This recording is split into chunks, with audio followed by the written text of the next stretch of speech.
আসসালামু আলাইকুম, welcome to kitchen diary by Jesmin. আজকে আমি এখানে করলা ভাজি করব ভিন্ন ধরনের।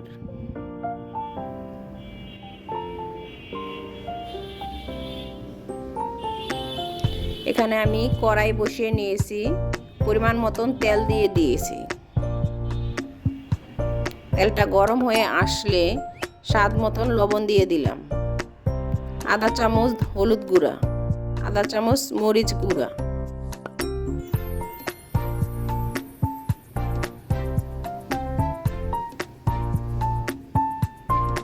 এক কাপ পেঁয়াজ কুচি।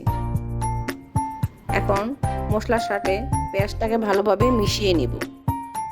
আমি করলা ও আলু কেটে রেখেছিলাম, ওইটা এখন ঢেলে দিলাম। আলুটা আমি কিউব করে কেটেছি। ঢাকনা দিয়ে ঢেকে দিছি। এখন ঢাকনাটা উঠিয়ে ভালোভাবে নেড়ে দিতে হবে।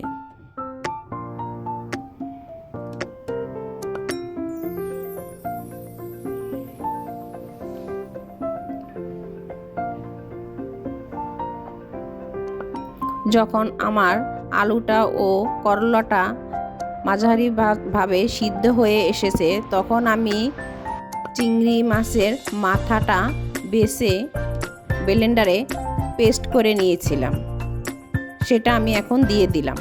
এখন করলার সাথে ভালোভাবে মিশিয়ে নিব।